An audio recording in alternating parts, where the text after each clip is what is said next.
Good afternoon. Welcome to the Steam Release Podcast. I'm your host, Dewey Vera, and joining me today is Chris.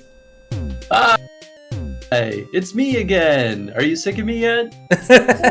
Never, Chris. Never. And, as always, Rhodey. Hey! Rubiliciously radiant today. You betcha. You fell right out of control. I gotta play that game. That speaking of which, Control was just on the Humble bundle, so for the Humble monthly. So if you haven't gotten it, you can get it for $12 and a whole bunch of other games. So just a little reminder. That just reminded me. Okay, but that aside, we are the Steam Release Podcast. We dig through the release list so that you don't have to. We find all the games amidst all the kind of flood of, puzzle, like jigsaw puzzle, like. Just a lot of random gunk that kind of gunks the work of Steam, and we find the really promising, beautiful games that you could otherwise miss. And I actually even have a game that I played this week that was something that we missed, so I felt really bad about that. So, you have a problem with jigsaw puzzles, Dewey? I do when they don't put anything into the UI. I think we featured one or maybe two jigsaw puzzle games. I'm just being a bully. Oh yeah. Like what is that? What is that glass game? It's like stained glass. I'm trying to remember what it is. Really yeah, I own it and I gotta play it. Slipping my mind. Glass Masquerade. Yes, Glass Masquerade. That if you want to see what a good jigsaw puzzle game is, that's it. That's it. That is a good jigsaw puzzle game if you're into that genre. You'll never, of course, it'll ruin all the other games, but that is a great game. Okay, so before we get into this release list, which I'm really excited to get to, but I just want to ask, what have y'all been playing lately? So first off, Chris, what about you? It finally happened. They got me. Uh-oh. They got me to get Final Fantasy XIV. It's happening. Oh, it's happening! It's happening. I need to know which server you're on. Oh no, but I think I'm on, because they have the separate kind of like servers, so I might like for Europe and for America. Yeah. You didn't do the graphic. Oh yeah, that's right. What played? There we go. Gaming all day, gaming all night. There we go. Yeah, I'm on like the Chaos server, so it's for Europe. But tell me, yes, I want to know what you thought about it, because obviously me and Dewey, we play it. And, are you on the same server as Dewey? Are you and Dewey playing together? Oh, you didn't tell me. You've been sneaking behind my back. Yeah. Well, it's funny. I arbitrarily just kind of picked a server, and then suddenly everyone was either very happy or very upset with me. And I was like, I don't know how to make everyone happy. Oh, no. Well, on the good, for those who may not know, on the good side, they do have cross-server play now. So as long as you're on the same region, you can play together. And coming with the next expansion or with one of the next expansion's updates, they are going to release cross data center. So that means if you're in Europe, you can cross over to North America to play with friends there. So, yay! Yes, that'll be nice. Yeah, I mean, you're gonna have certain restrictions, but you will be able to. Yeah. I'm hoping it's not just doing dungeon runs. I'm hoping like you'll be able to see the house that I have, and in the updates they're gonna have like gardening and all these sorts of like little things you'll be able to do, because my friends have said that my house, the front lawn, just looks like a yard sale. Oh no! Because every event that's ever been on, and you get something for the garden, I've just dumped it there. It's like, yes. You should put up a little sign that says like some garden sale or nursery. Well, I used to have like a neighbor in the like the neighborhood. They moved in, and I was like, and they just moved in. They were doing up the house. I said, you won't tell the council, that's I have all this stuff in the front yard, and but welcome to the neighborhood. And they were just role playing with me as well, so it's great. Well, I'm really glad. Is that I guess we didn't get to have you enjoyed it so far? Yeah, I mean, it's funny. I feel like I've only played with other human beings for only small portions of my playtime, but I've just been running around mining and gathering with botany for like my 90% of my playtime has been that, and I love the crafting, which is maybe the least exciting thing to do, but I don't know. I was a RuneScape boy, so this is scratching a similar itch. Yeah. I feel like go ahead. No, that's like one of my favorite things because it's just like quite cathartic, just like lazing back and gathering stuff and then making things. What my usually when there's a new expansion out, I'll just craft the like minimum level that people's starting points are because they keep changing it each expansion, and I will craft armor for that, and I'll just make like tons of money. Can't really do anything with the money anymore, but it's just like it's a little goal for myself. So yeah, I just love the crafting and the gathering in it. Yeah. I don't feel like an MMO is truly an MMO unless it has that sort of non-combat content. And so it actually kind of feels more like a world.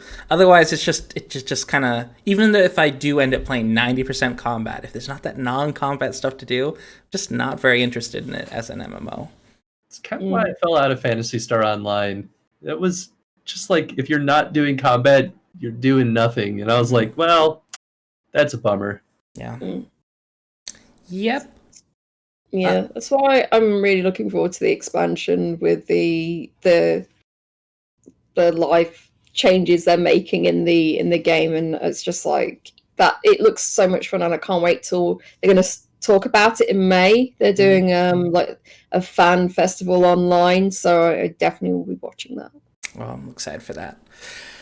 As for me, I've also been playing Final Fantasy XIV this week, but I'm up at the latest expansion, and my brother and I, we just got to the instance to fight the main antagonist, which I don't want to spoil, of course, for anyone here, but it's been fantastic.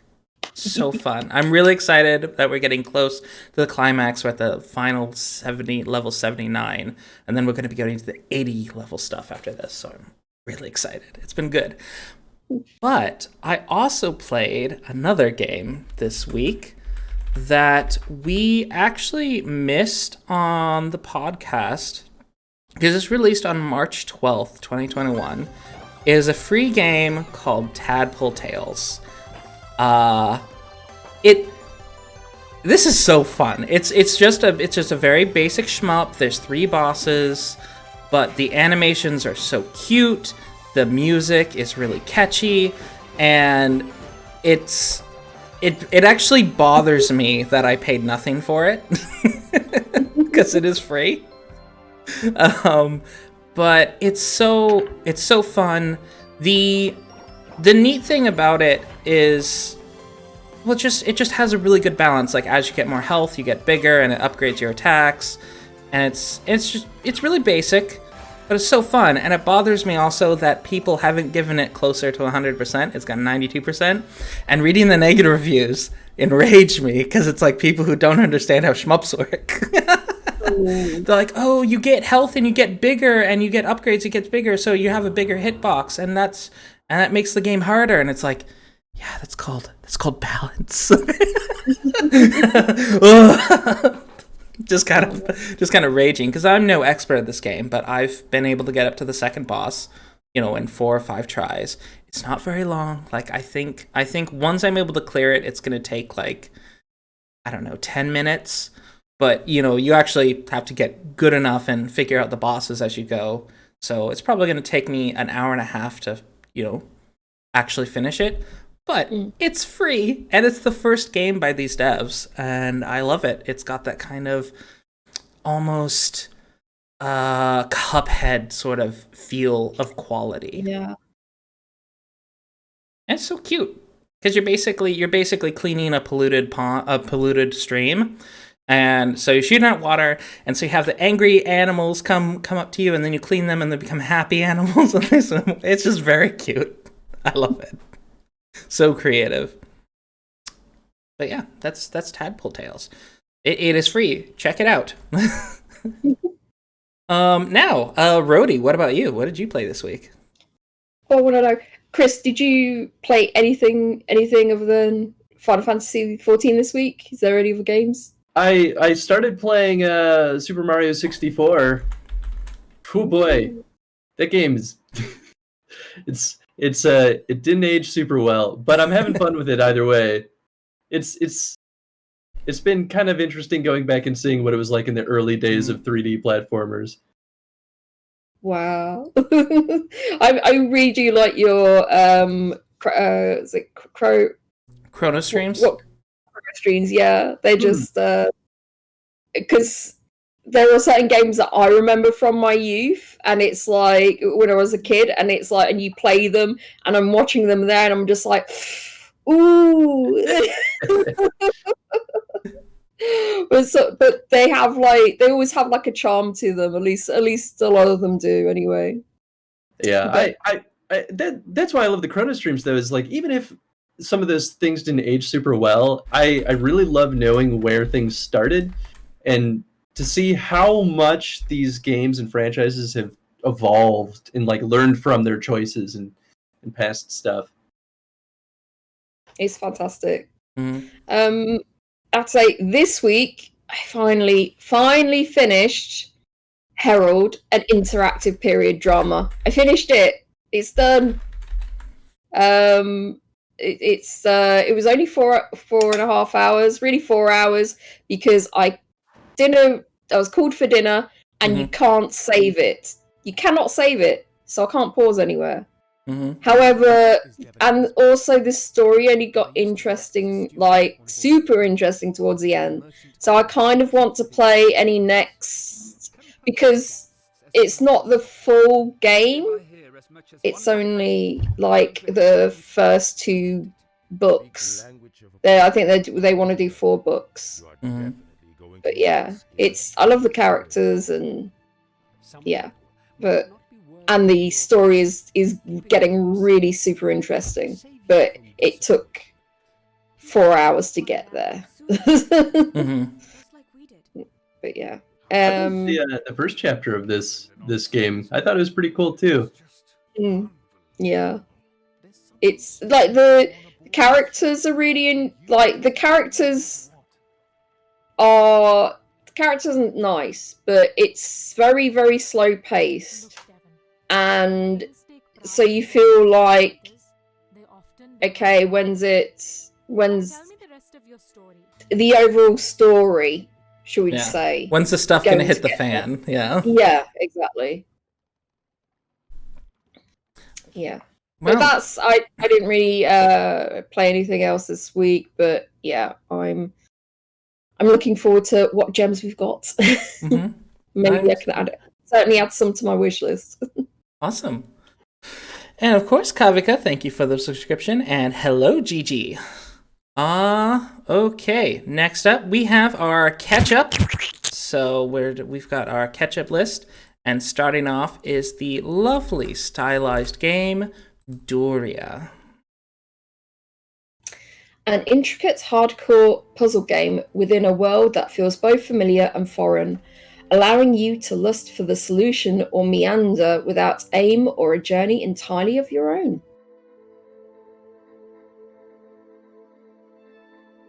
I love the sort of... It's like an alternate universe, like I get like a 1930s or 1940s era London kind of feel from it. It's quite pretty. Or is it supposed to be London or Brooklyn? I can't tell. I was gonna say, it looks a bit like New York. Maybe it is New York. Yeah, because it doesn't look like London. There's too much like kind of Art Deco. The buildings. Well, I'm not entirely certain what it is, but it is a puzzle. It's a puzzle game, so there's something about lining up the doors, and there's a logic aspect. But I do like that it kind of seems to take a bit of a slower pace to everything. So this feels like kind of a more methodical game. It's very beautiful, and I do like I do like the look of everything. I just wish I kind of made it clear what the aim was. Because I get you have to go through a door, but it's like which doors are you trying to get through? I suppose it's like, well, you can get to meander. So it's like each door is takes you to somewhere completely different, or so yeah, I'm quite curious. Yeah, it almost looks like it intermixes narrative, but I agree. It's a little hard to like understand what the challenge is and what sort of is actually transpiring just from the trailer. It's going to require a pretty good tutorial, and I wonder if the reviews. Let's see, it does say it is so they describe it as both a hardcore puzzle game, but also a very slow game. So, hardcore puzzle. There's minimal guidance and tutorialization. So hopefully the puzzles are in such a way that you kind of learn it. Yeah.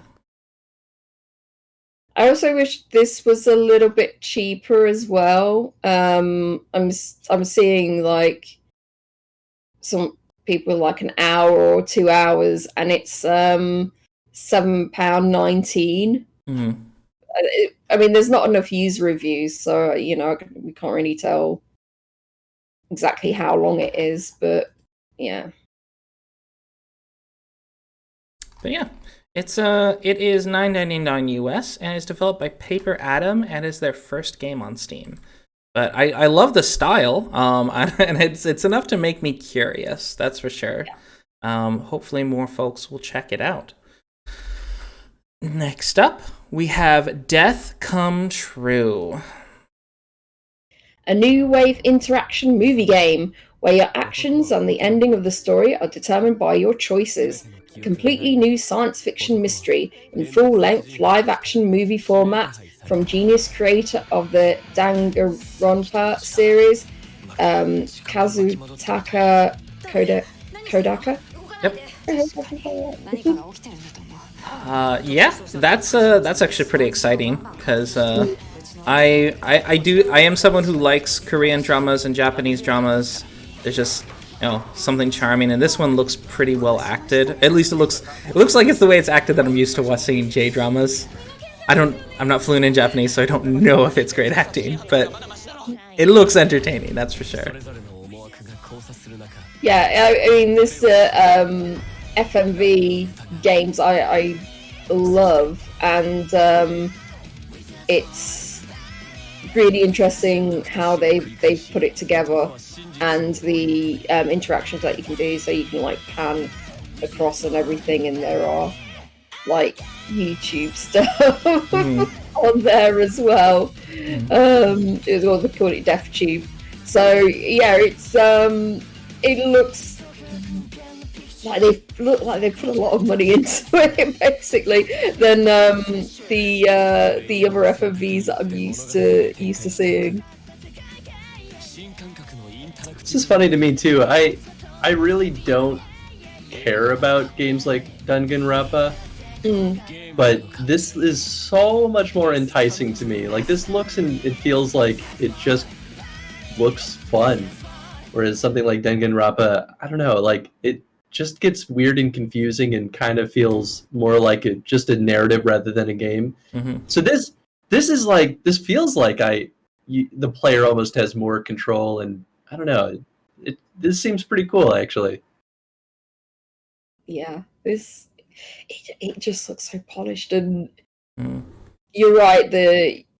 It's like, even though you can't tell because they're speaking in a different language, it does look like the acting is really polished and really well done. The cinematography too, like the lighting is really interesting. They're using interesting camera angles. That they're clearly putting a lot of effort in every scene that they're doing. There's not any sort of like just flat looking scenes. So that's pretty cool.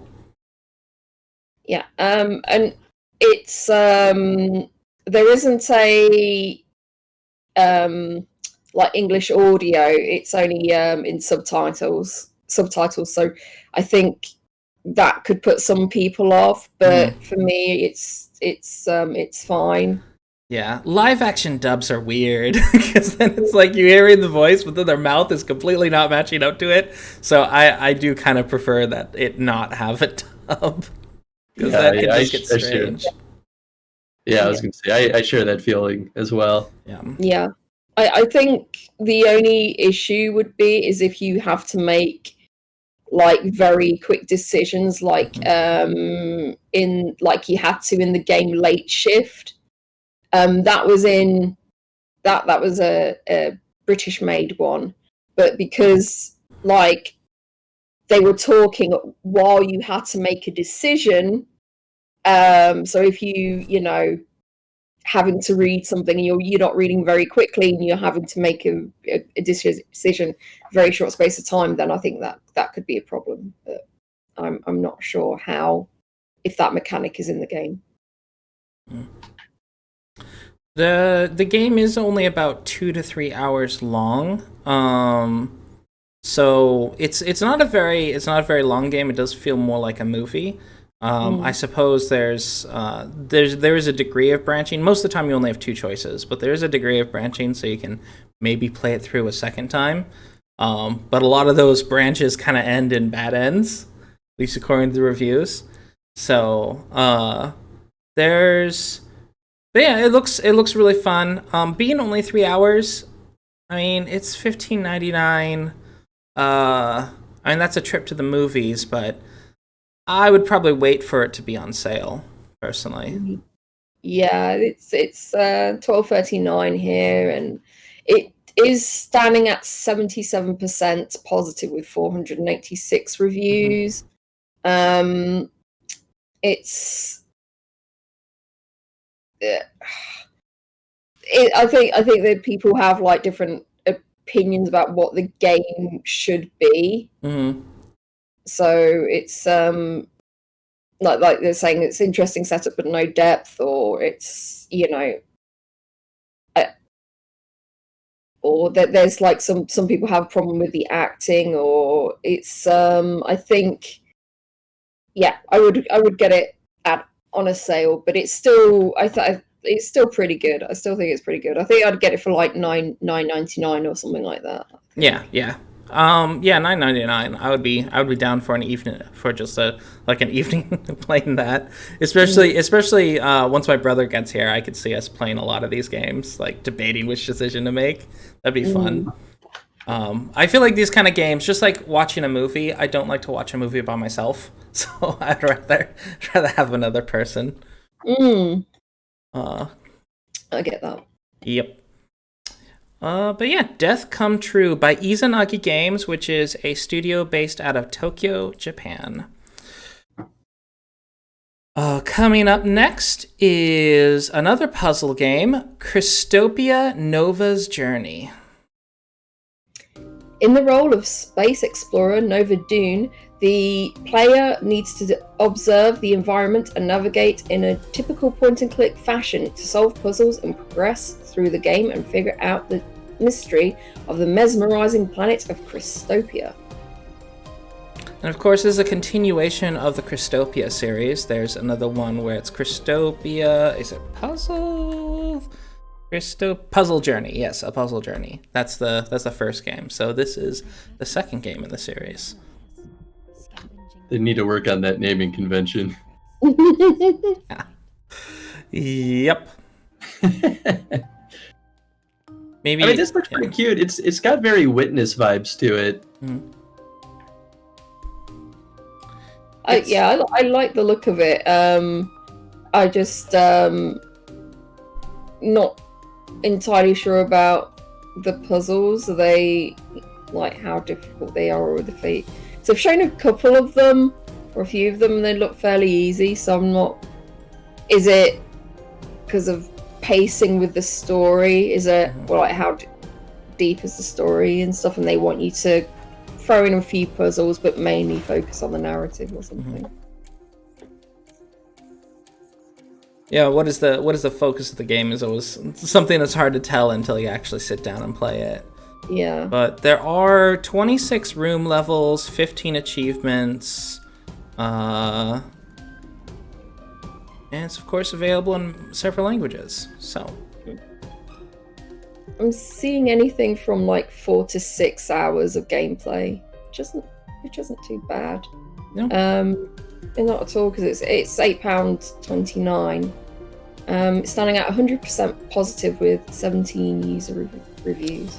Oh, that's not bad. It's unfortunate it's only gotten 17 so far, because this came out back in July, and it is a sequel, so hopefully more folks that played the first one will find out about it. But yeah, Anta Interactive is a small studio based out of Stockholm, Sweden. And their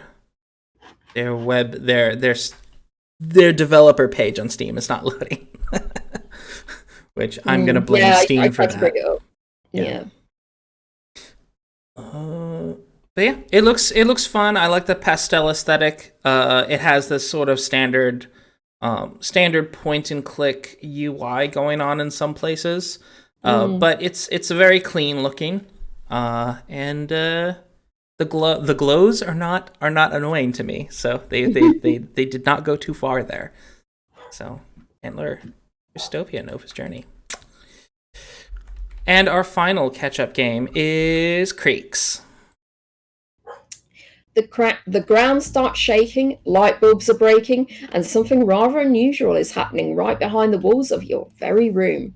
Equipped with nothing but wit and courage, you slowly descend into a world inhabited by avian folk and seemingly deadly furniture monsters.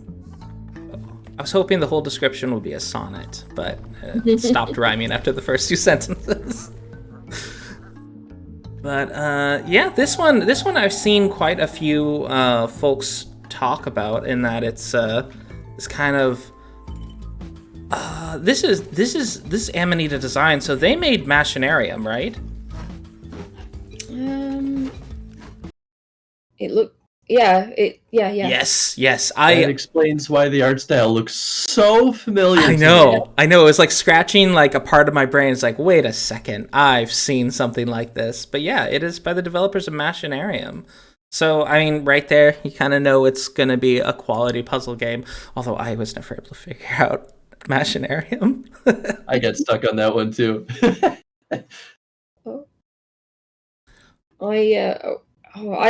really like that Machinarium. It's like kind of like the start point of when point and click games started to get interesting again. Mm-hmm. So it's like I really enjoyed it. It's a bit easier, and they were more like kind of just logic mini game puzzles instead of like sort of keychain inventory kind of puzzles, if you get me. It's like, oh, will this one work if I rub it together against this, or but there seems to be like, I don't know, like stealth elements in this or something.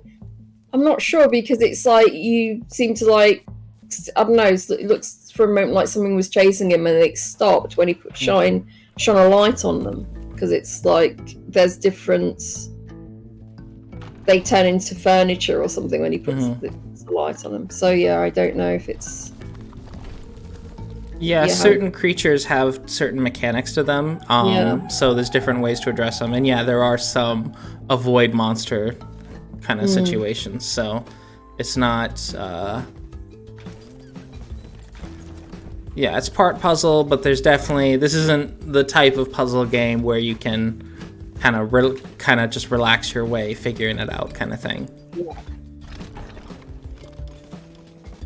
It's $17.99. It's I'm wondering how long it is, because I've seen a lot of people. Someone's just said it's a short and sweet experience, so I'm not sure. I'm not sure if it's I've seen like people with like 5 to 7 hours. Mm-hmm. I'm not 17.99. I don't know. I don't know. It's something. I think that's like when we talk about prices. Sometimes they're like quite personal on how much you would pay for something. I feel like I wouldn't put nearly 20 quid into this, but I could see where the money's gone because it looks so beautiful. The animation's like really fantastic, and there's just so much detail that's gone into the artwork. But yeah, it's yeah, and Amanita Design has an established fan base. I mean, when I first got my Steam account, my cousin bought like a indie game bundle. There was some indie game week bundle. So Machinarium was one of the first games in my Steam library, and it's just they're a studio that has a very kind of established customer base. So I think they knew that they could get away with doing $20. Pretty much. That's because I mean they clearly could because they have over 1,000 reviews, which that's something that when you're not a debut studio and you don't have a big publisher behind you, that's when you have kind of established, that's something you get to do. Normally this is not a price value I'd normally of course, but it's still like, would you still fork out 20 quid? I'd at least put it out there that if they had a publisher, it probably would be more. Oh, probably, yeah. It usually only makes it more expensive because now the revenue is not necessarily split, but that publisher wants to make back their investment. Yeah, completely. Yeah, it's standing at 94% positive. So yes, so most folks seem pretty happy with their purchase. So it's personally I'm gonna wait for a sale, but by all means, if you're an Amanita Design fan, that they've got a game out for you. And with that, we're up to our release list. All the hidden gems. We've got a lot of games, so without further ado, starting off with Monday, March 22nd, we have Town of Machine. 700 years from now, Agent Silverman is a renowned exorcist on the case of a missing person. His investigation leads him to a small ghost town called Town of Machine. Uncover unspeakable horrors and fight the grotesque monstrosities that lurk in the forsaken place. Or in this forsaken place, I should say. I love the difference between like the logo art and then the actual in-game art. Like, gotta love that style difference. It goes from, well, of course I guess that style's in their portraits, so they have the portrait design, and the characters are very chibi, which is kind of a funny contrast. Yeah, it's like, when I saw that portrait, I was kind of expecting kind of everyone to be, the whole setting to be kind of looking like a 1970s kind of cop TV show and everything, and then I got something completely different. But yeah, it looks serviceable as a top-down, well, not top-down, isometric shooter. Yeah, got two characters. Let me see. Does this? Oh no, it's not couch co-op. It looks like it could be couch co-op with multiple characters, though. I mean, this isn't my kind of game that I would pick up, but I think it looks fun enough. People that you're into those kind of shooters. It's really unfortunate it hasn't gotten noticed more. So that's why we're here. Give it if this is up your alley, please by all means check it out and let us know your thoughts. But it is 25% off right now at £8.54. There's only 2 user reviews. Do you play a lot of shooters, Chris? Because I know you're a variety streamer, so you play a lot of different games. And I mean, I play all sorts of stuff. Like maybe the closest comparison to this that I would say that I would get super into is something like Enter the Gungeon. Because it's like a twin stick shooter roguelike ish game, and I don't know if this has any roguelike elements, but like, so looking at this game, like I think it looks great. I think it looks polished. It looks fun. Like if this were in my hands, I'd probably have fun with it. It just like doesn't really have anything that's shouting at me that it has something particularly unique that I can't get out of anything else. And I wonder if that's why maybe it isn't getting as well noticed. Like, I think it's trying to live off of its theming alone. But it doesn't look bad. Like, it still looks like a great game. So yeah, it's one of those things, isn't it? It's like, I can't see like anything wrong with it, but there's nothing screaming at me that's saying this is like giving me something a bit more. Yeah, totally get that.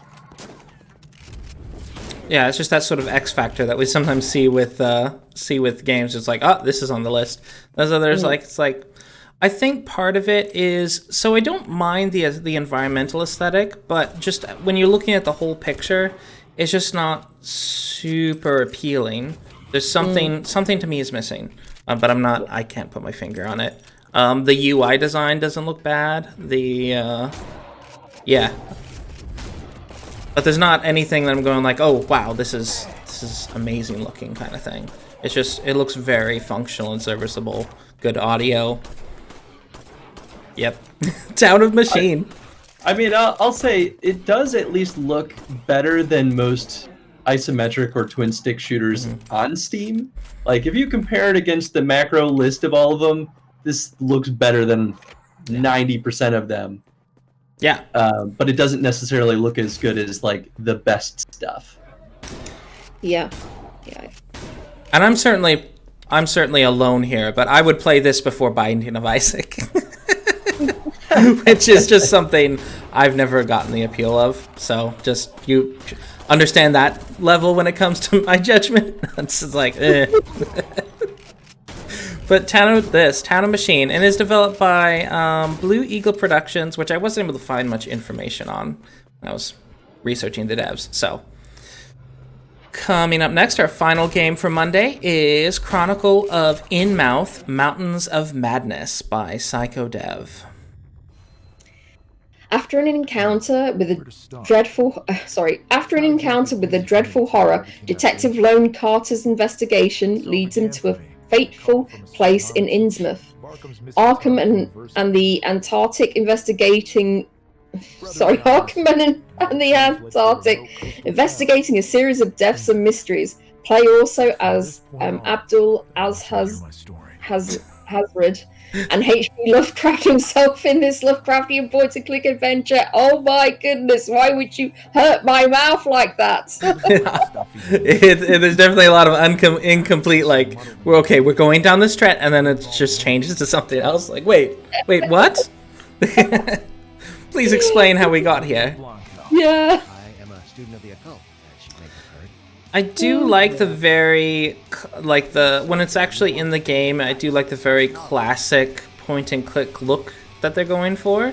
I like that. It's got it definitely evokes that. And then they've got the sort of comic scenes where it's a bit more gritty and dark, kind of like a almost Darkest Dungeon kind of look. Sleeping in death. I'm just like looking for it because I'm wondering if it's kind of like a like inventory kind of management sort of point and click game, or if it's just more of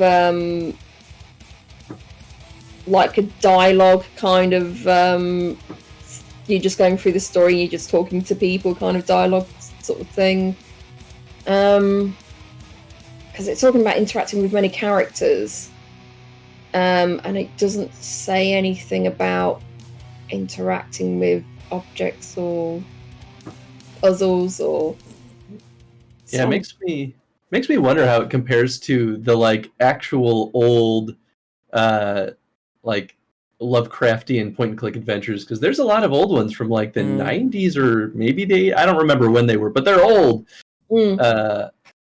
and I wonder if this is sort of like inspired by that stuff. Oh yeah. Oh, it does say there's Teschowitz deduction skills with clever puzzles, logical but challenging. But yeah, yeah, I am curious because I do play a lot of like I have played like a lot of old school point and clicks, and there are like a lot of resurgence to those kind of games again, and it has that kind of style to it, but a little bit better. So yeah, I'm curious. I am curious as well. This is apparently a prequel to their previous game, Chronicle of Innsmouth, as well. So, which has an aggressively retro look to it, I would say. Oh yeah. Well, yeah, that's early 90s, early 90s style. So wow, so they've like really improved on the look and everything. It does look good. There are a couple of scenes where like the characters not done as well. Like, but yeah, it still looks pretty good. Yep. Yeah, there's a couple of bits where it gets a little bit muddy, but otherwise it's quite striking, and I hope folks that are interested in point and click will give it a chance. It is $17.99 though. Yeah, it's 10% off right now at £13.94. Yes, I'm really curious as to. I would get this maybe in a sale, maybe.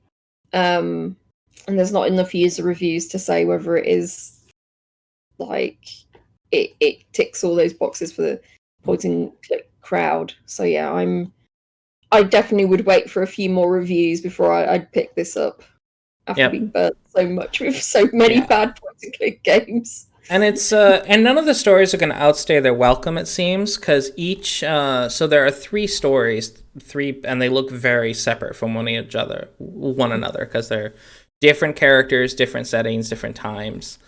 So you get a variety of storyline. I'm seeing an average of 10 hours to complete it though. So okay. But that means that none of the individual stories are probably going to outstay their welcome. So, because it's like 3 or 4 hours each. Yep. I mean, as long as they nail the Lovecraftian horror, I'm in. Yeah. It's my jam. And I didn't know this, but according to one of the viewers, PsychoDev is an Italian developer. I did not know that because I could not find. You type in PsychoDev online, and I guess there's a lot of people who consider themselves PsychoDevs. So I was like, I can't find anything.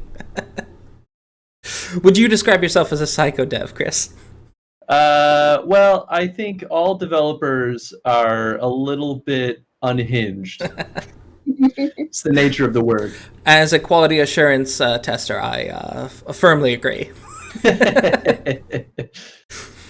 All right, next up, Tuesday, March 23rd, Inspector Waffles. Murder. Nothing nice about it. In this old-school detective adventure, step into the boots of whip-smart Inspector Waffles and travel the city to track hidden clues, interrogate shady suspects, and unravel a dangerous mystery. But be warned, curiosity killed the cat. I like how the trailer has a bunch of real cats, and it's like, well, you know how to tempt people, don't you? The internet loves cat videos. I haven't heard about him. No, I haven't seen him. Oh, well, no, yes, he was down in his car, like, going this place. Oh, I love this. Yep. This has been on my radar for quite a while. The dev did a competition leading up to the release of it. So he was putting clues, and you had to sort of like, there were different sort of games that you played. Like there was like one sort of like very miniature text adventure. There was another sort of game that he put up, but you had to bring the key clue from the last game as well. So it was all linked together and everything. And it was like you put up on the Discord like when you had finished all these all these games. So but he worked with the people because they said, oh, could you make sure you put it happen at the weekend, so for those of us who are working, like, we don't miss out on this. So he says, oh yeah, no problem. But yeah, it was really like positive thing for the community. I loved it. Yeah. And Sincerely Day says it's already on their wish list. So, yep. This is Inspector Waffles was made by Goloso Games is the studio, and I found it funny. So Goloso, the name of the studio, they're based in Avignon, France, but it was founded when the founder was living in Naples, where he's like, it's the city where the religion is food. So so Goloso, it's something in English, it means something in between a gourmand and a glutton, because it's someone who really appreciates quality food but also eats too much. So, so it's just like, that's a really clever name, Goloso Games. So, yep. Nice. Yeah, this is definitely on my wish list. I really like the art style, the pixel style, because it's very similar to the Dark Side Detective. Which I love as well. It's got that humor.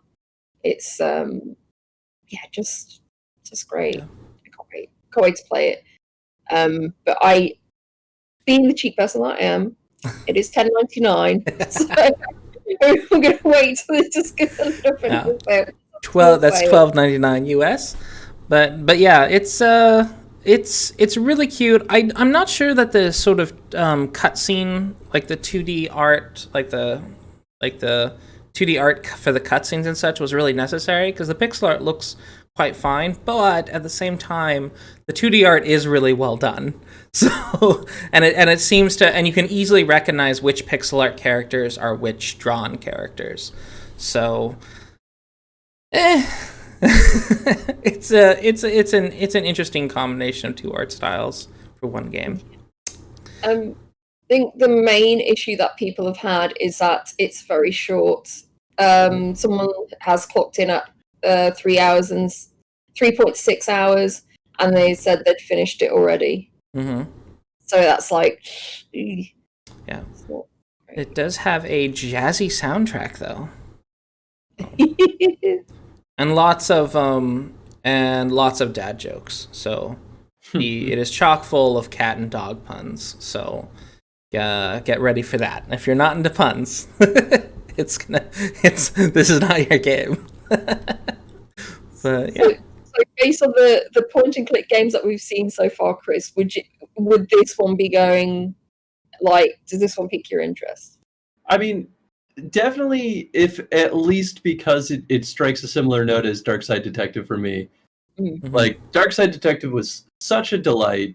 I mean, this seems fun. I'm not much for games that kind of rely on puns, so I would probably pick up what was it, Creaks, before I picked up something like this. Yeah. But I mean, this looks great. This looks fun. Yeah, very charming. Yeah, I think you're right, because it's like some games like do rely on like their gimmick or something and make it like just make too many puns. But I am curious about this. It's like 95% positive with 20 user reviews. So yeah, I'm very curious about this. Which means there's been one negative review.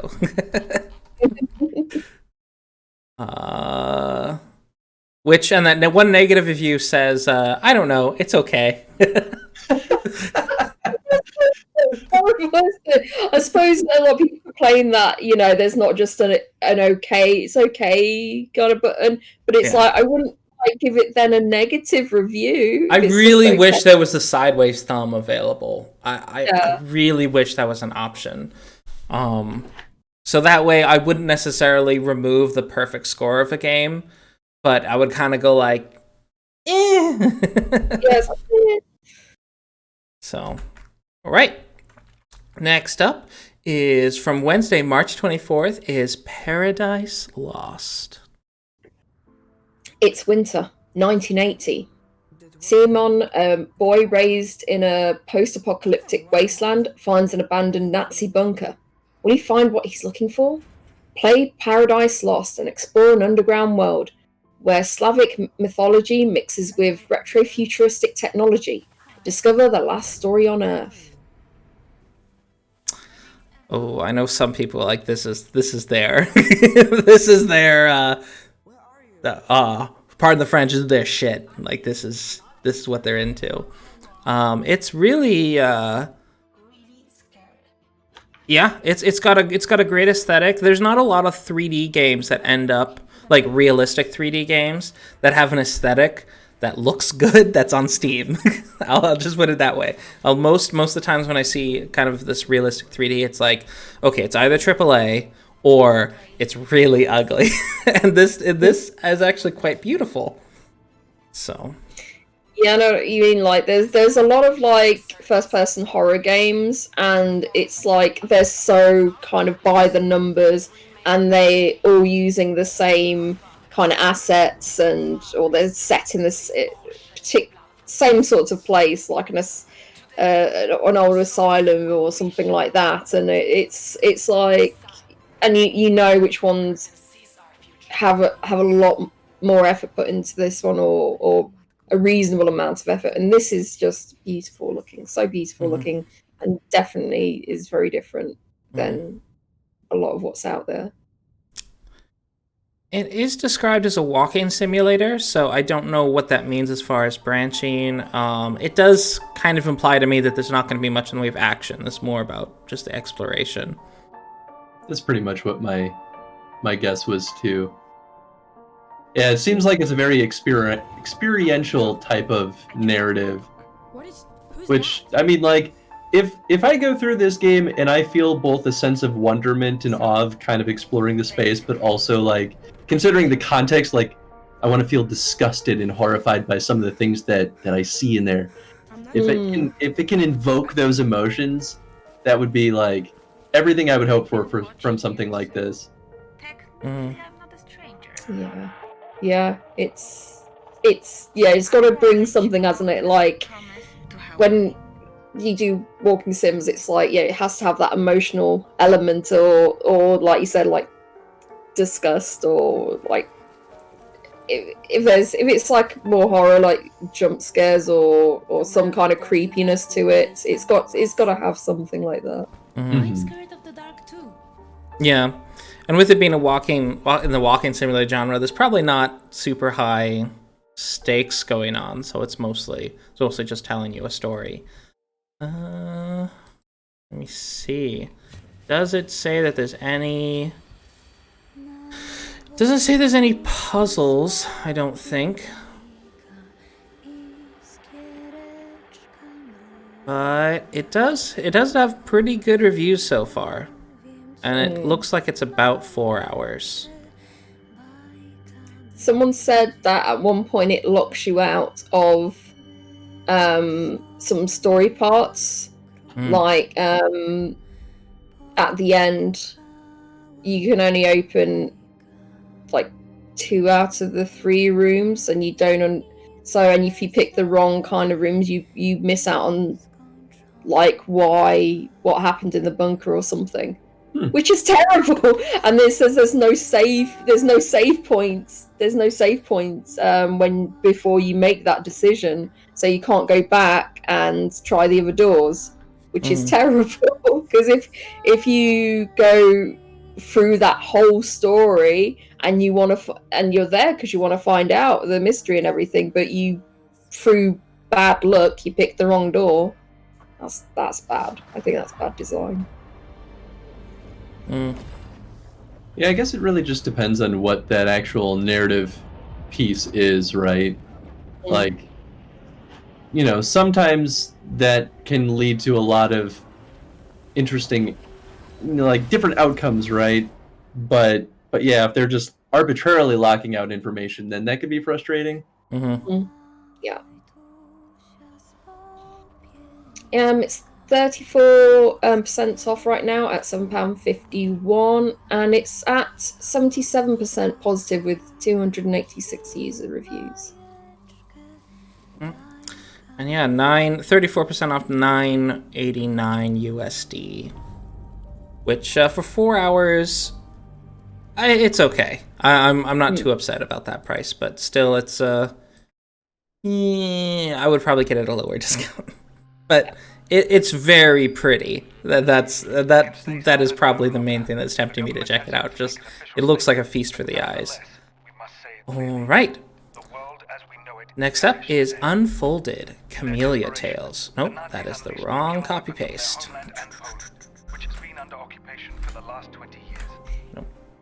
In this hand-drawn 2D point-and-click adventure, you follow the journey of Herman, a boy who lived through the most tragic times in the history of Jeju Island, South Korea. Explore the beautiful wilderness of Jeju Island and experience the coming-of-age story of Herman and his friends.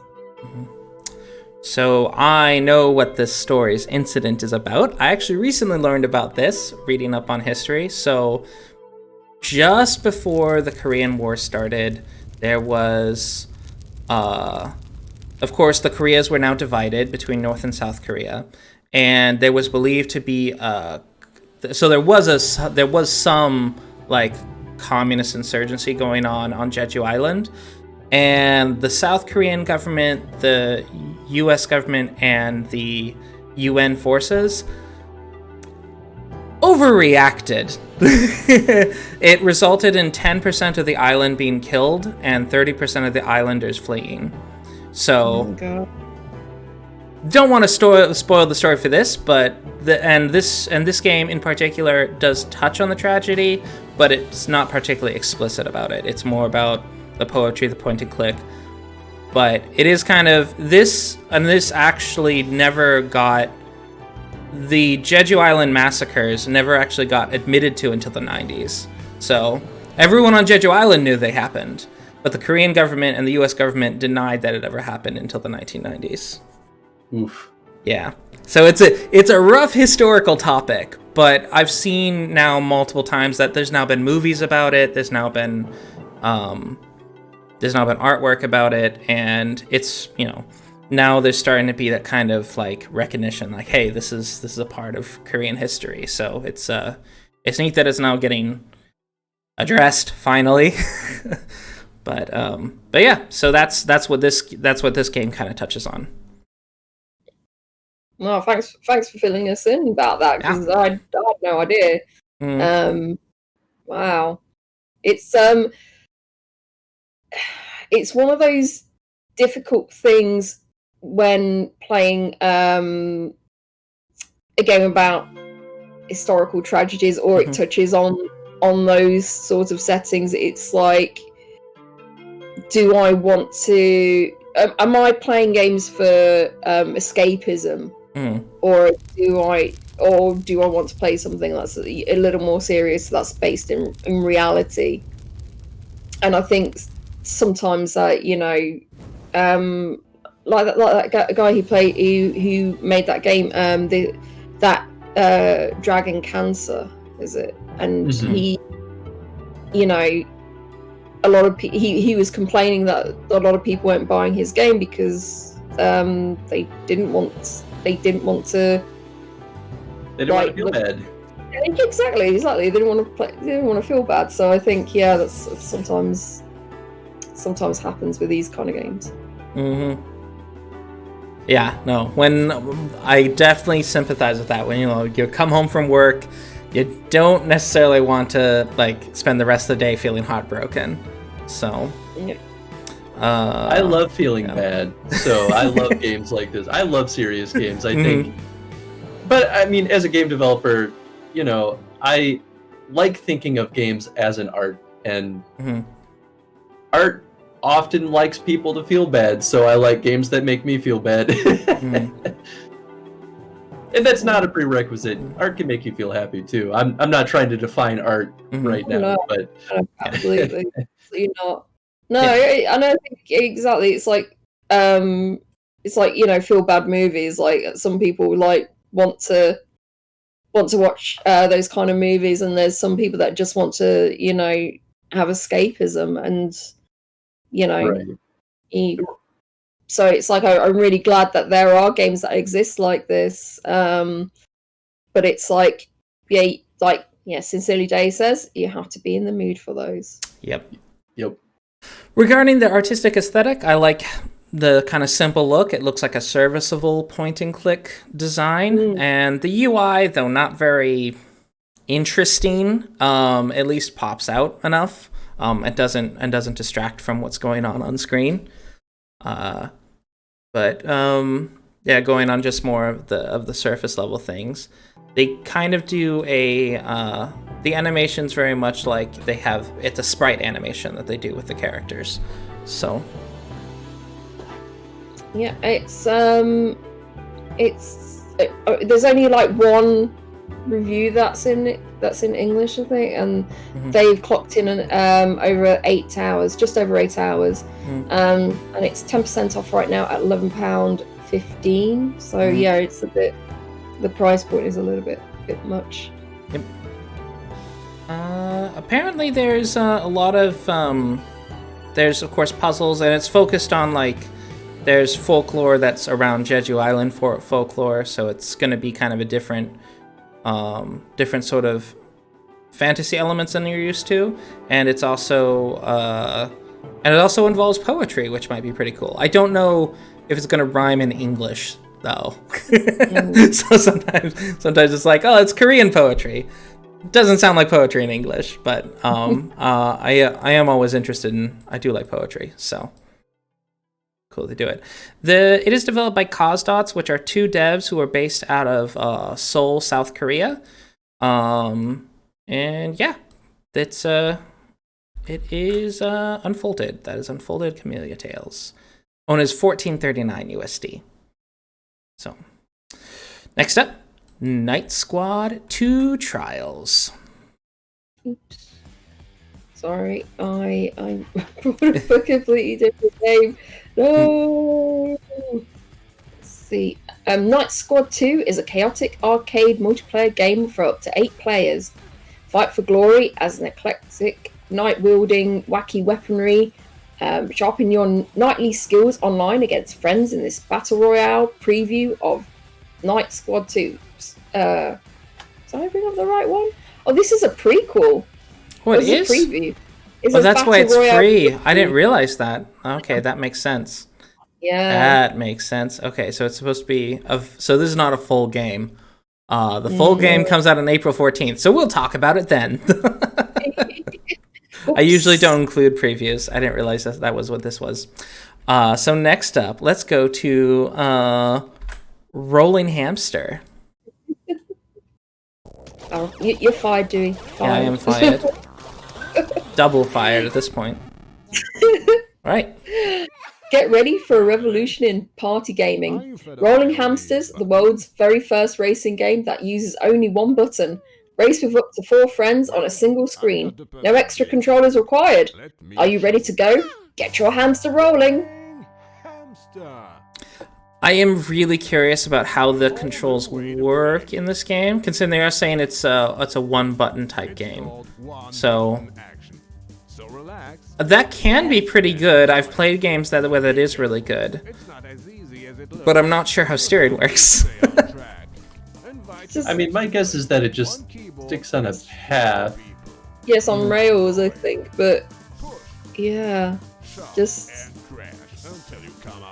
And also, I want to know, it's like, do we get close up of hamster butts? Hamsters, because they're so cute, the little tails. They're just like really obese hamsters inside these little hamster balls on the wheels. It is very cute. Oh my god, that's so cute. But yeah, I'm curious as like how you maneuver past somebody, or it's yeah. Yeah. Yeah. Yeah, it's like the one button concept is like this is something that no one was asking for. So like I'm not opposed to this, but I didn't really feel like I needed to simplify my racing games. Yeah, it's like what was that phone game that everyone was wild about, where it was like the bird and you just had to tap to like it float? And I saw like multiplayer versions of that where it was a race where everyone's doing the one, and that works. That works. I have no idea how this one works with it being 3D. Yeah, I mean, obviously, if you're going too fast, you're gonna like ricochet against something. It seems, and it looks like it, or you're gonna fall off the edge. My guess is that the button push is like your speed boost, so it's all about timing it to like see if you can ram into people and push them off the stage, or find a clear stretch of the road to like speed down just to get further ahead. That's my assumption, but yeah, it's not very explicit about explaining how the one button thing works. Yeah, I can't find a really explicit explanation of it. It's been generally positive reviewed. And does it have online play? It does not. So this is shared split screen PvP. Well, remote play together, but again, you know my opinion about remote play together. They don't actually have their own online multiplayer servers. So this would be a game for when you have people over. But I don't know. I wouldn't necessarily. I would play something like Chicken Horse. It's Chicken Horse, right? Yeah, I would Chicken Horse. Yes. I would play something like that where there's a bit more complexity to it if I'm having folks over, rather than just a game that involves one button. So it's 10% off right now at £3.59, and it's starting at 100% positive reviews with 15 user reviews. It's not something I'm curious, but it's not something I would personally pick up because of more of a simple racing game. I would want something that you can steer, really. And if I want to check out hamster butts, I'll just Google it. It's fine. Google hamster butts. It's fantastic. Just lots of hamsters. But yeah. It is developed by Flip It Games, which are based out of Belgium, and you can also get a soundtrack. So, soundtrack and wallpaper. Heck yeah. Yeah, and that is Rolling Hamster. Our final game for Wednesday, March 24th, is Princess Castle Quest. 2D puzzle game with full level editor and local co-op. Another aggressively retro type game. So it's not a bad aesthetic, but they are going for, more of an old-fashioned look. She pets the dog. I saw you can pet the dog in it. Yes, pet the dog. Sold. Is confirmed. It's definitely in the sort of like so it has block pushing puzzles. It's got a few other more kinetic puzzles. So there's some portal stuff going on, and then there's some timing related stuff. It's quite variable, quite robust as far as puzzle design. Not the prettiest game, but the developers really show some design chops. Yeah, the puzzles are crazy, but I think it's something that I might recommend to friends that I know who really like puzzles. Like I know the Radio Tom would probably like something like this, but I just can't get over the way it looks. So. Yeah, it is aggressively retro. It does have couch co-op too, so you can do. There seems to be some 2-player levels then, which is kind of neat. It's another one that's standing at 100% positive. 12 user reviews. It's £7.19. Let me see. Over the course of 7 different packs, you will explore ancient pyramids, dangerous lava caves, and travel into outer space as you try to save up diamonds to buy your own castle. Okay, so you got kicked out of your castle by your dad, and now you're just like, well, I'm gonna get my own castle. Okay, that's kind of neat premise. But yeah, this kind of reminds me of pixel art games that I played back in the 90s. So yeah, it's got that period aesthetic right down. It is developed. Oh, and it does have a free demo, and it costs $9.99 USD.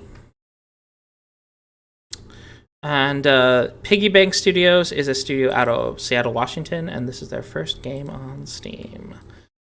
Next up, Thursday, March 25th, is LootLite. LootLite is a roguelike arcade in which you can embody different heroes to try and recover their stolen treasures through a huge area full of secrets, hidden paths, and all kinds of weapons that will make your playthrough easier. I'm a big roguelite fan, and though this has some, like, it's got some really smooth combat going on, I'm just not a huge fan of the aesthetic. No. It feels a little bit disjointed, because some of the pixel art, there's multiple different styles of pixel art going on here, and it just doesn't all feel like it all fits together. Like, if you want to see a pixel art roguelike that really all fits together, like Hammerwatch. Hammerwatch is an example of that. This one, I don't know, kind of bothers me, and I can't super put my finger on it. I do like the overworld, though. Overworld map looks great.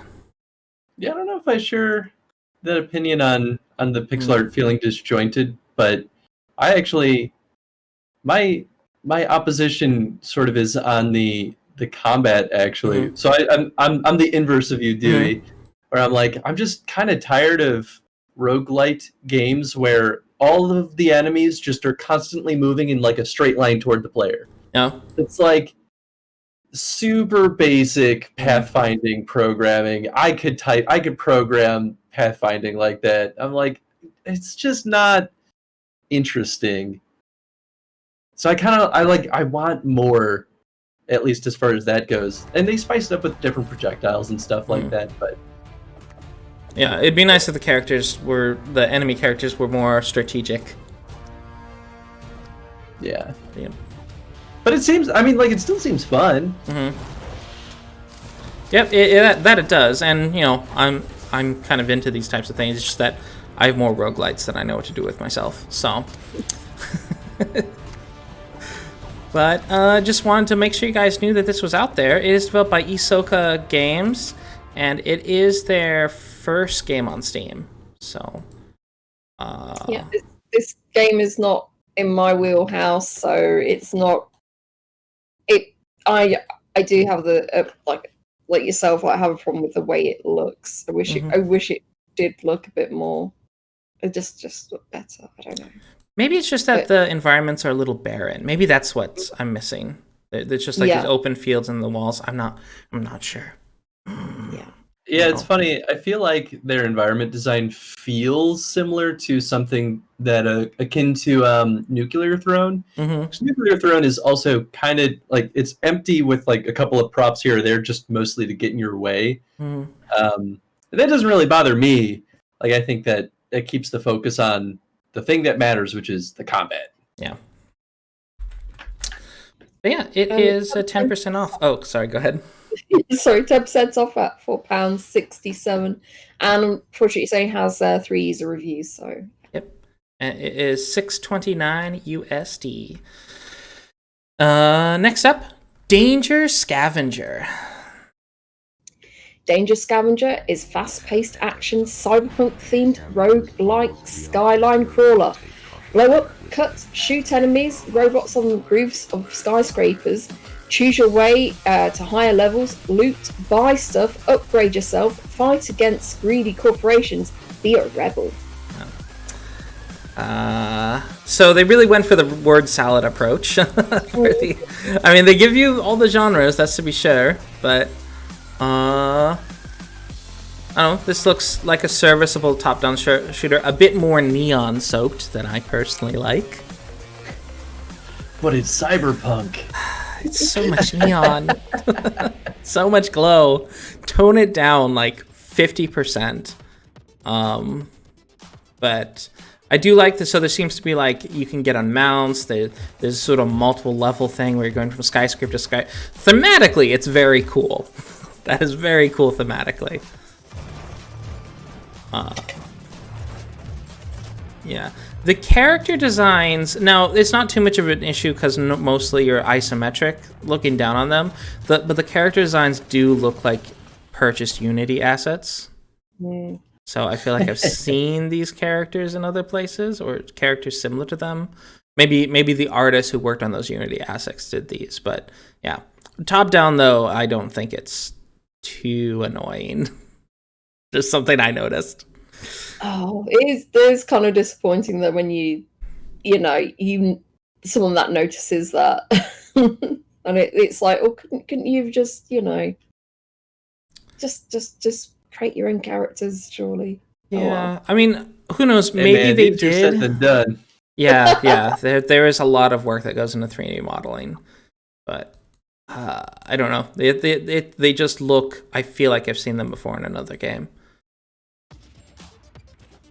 But the action looks good. I'm not a fan of the soundtrack, but I don't like the genre of music. It fits in the cyberpunk, I guess. just electronic house music or whatever. But it looks fun. It looks like it's got some pretty smooth action going on. It's 33% off right now at £4.81, and it's standing at 70% positive with 62 user reviews. So I'm wondering what issue people are having, because there's a lot of people saying it's just nothing that makes it stand out, but these are all early access reviews. Unfortunately, the negative ones. Yeah, if you've got doubts about it, like, I may have, there is a free demo. So huge kudos to them for doing that, because I always appreciate that. It's friendly to customers, so lets you know what you're getting into. And it is 33% off right now at $6.69 USD. And again, it's a roguelike, so it's my type of genre. But it's because it's my type of genre, I've got a ton of roguelike games, so I'm going to be really choosy about which roguelike games I pick up. But the developers are Star Drifters, and they're based out of Krakow, Poland. And this is not their first one. They also made Nomads of Driftland, which was another game we talked about in the past. And, of course, Driftland, the Magical Revival. So they are a fairly experienced dev team.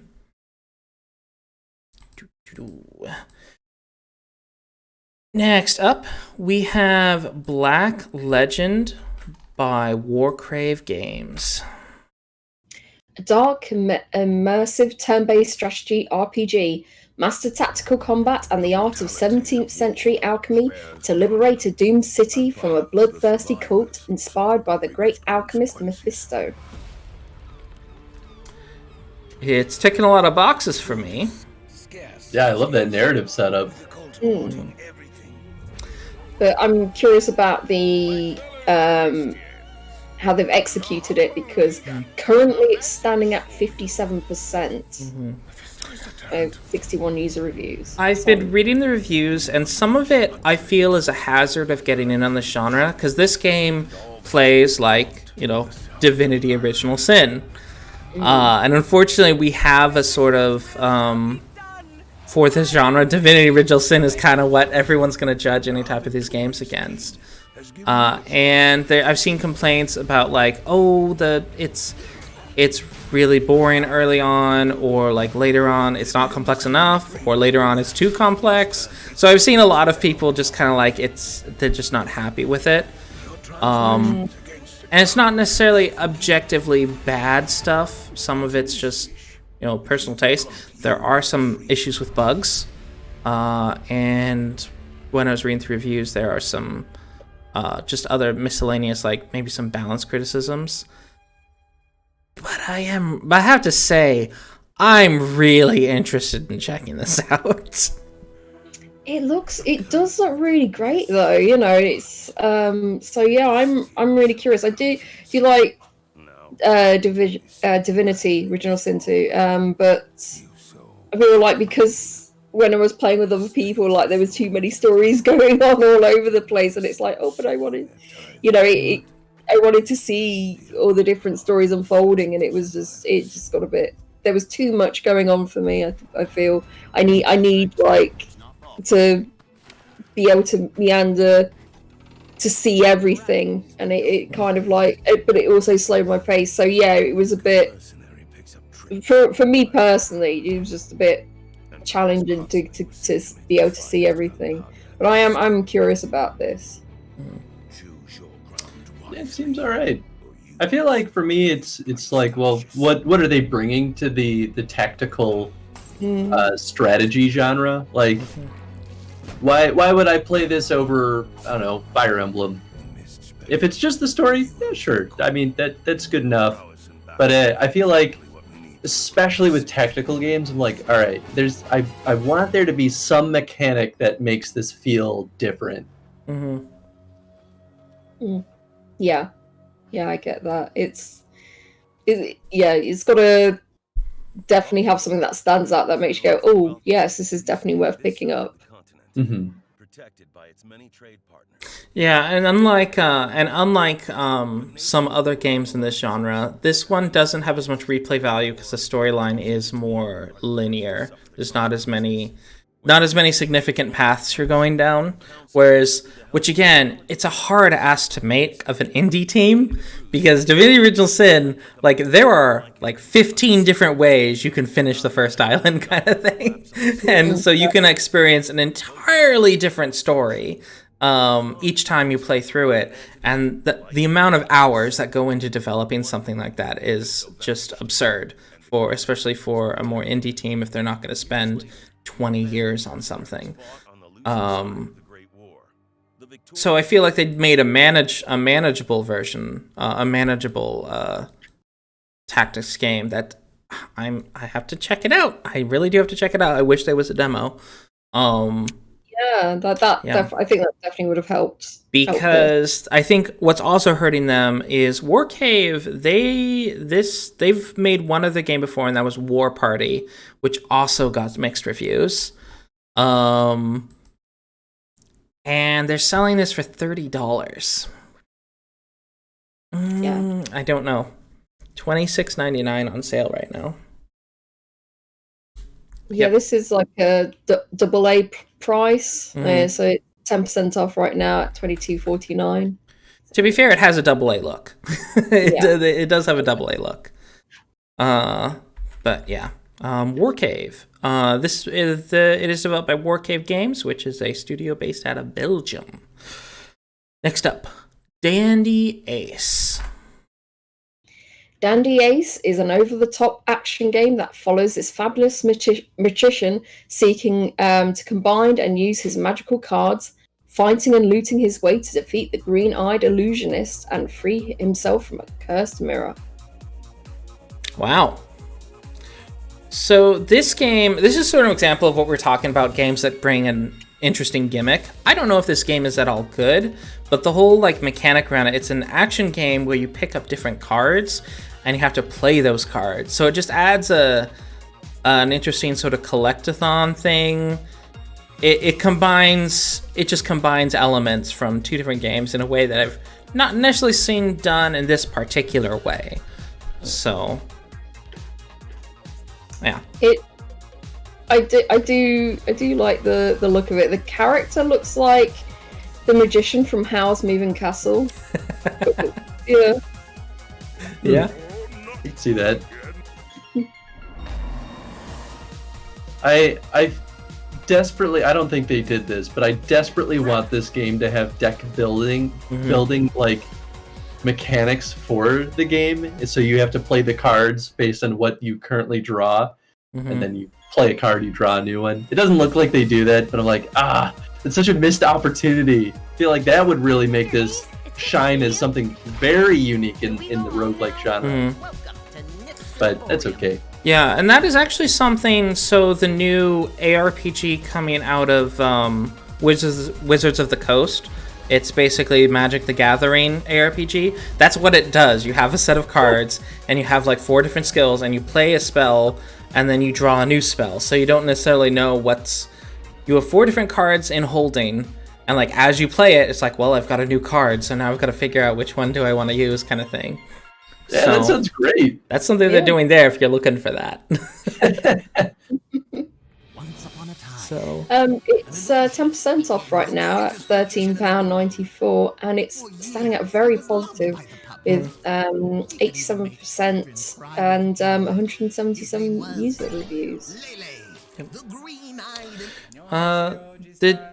The developer is Mad Mimic, and they are based out of São Paulo, Brazil. And they are published by the Korean firm NeoWiz. So not 100% indie, they do have a publisher. But, yep. Maybe III, depending. Yeah. Yeah, I have my beef with NeoWiz, but they do have some decent small studios that they've published for. So, yep. But yeah, that Bless, I still haven't forgiven them for Bless. Such potential. Oh well.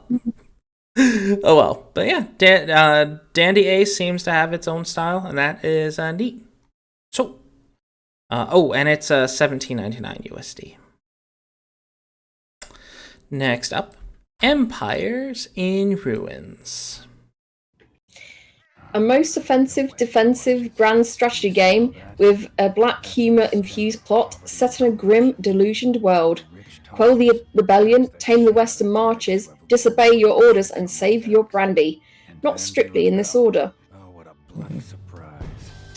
So this is a hardcore tower defense game, which, you know what, I like tower defense. It's definitely a genre I quite appreciate, and I like this one sort of understated style. I wouldn't call this super pretty, but it's got kind of that retro style that is quite appealing. I like the map design and when it brings up the UI and you can see, like the points you've got to put into and the like character paintings and everything. And I was like, wow, this looks beautiful. And then you look to the actual action and I'm like, what? Yeah, it's just straight up tower defense kind of thing. Yeah. These sorts of games live and die on their mechanics. It's not so much a game about visuals. So yeah, this is a genre that can be difficult to get into at first. But I do ever since the old Flash games on Congregate, I do like myself a good tower defense game. My name. This art. Sorry. You go ahead. Okay, I was just gonna say this art. Now that I'm viewing the trailer in full screen, this art is maddening. It's 3D art, except it's rendered into sprites, and that's a very retro move. Very retro. It's so weird because I feel like they do it in a way that I feel like I have not seen in a while. Like this reminds me of I can't think of any good examples, but yeah, I haven't seen an indie game go for this type of approach. So I guess if that was the aesthetic they were going for, though, they certainly nailed that. But yeah, it's weird. I don't know if I agree with that choice, but yeah, it's So I guess I'll have to. Yeah, I'm not. I don't like that choice, but it has a free demo, so you can see how well it plays, and it's standing at 85% positive with 56 user reviews. So there are definitely people that are liking this game, and with 20% off right now at $11.99, I don't think it's too bad a price. No, that's not too bad. It is also a 4X game, so it's gonna be a pretty long game as far as gameplay. Yeah. So, yeah. The developers are Hammer and Ravens, which they are based out of Tallinn, Estonia.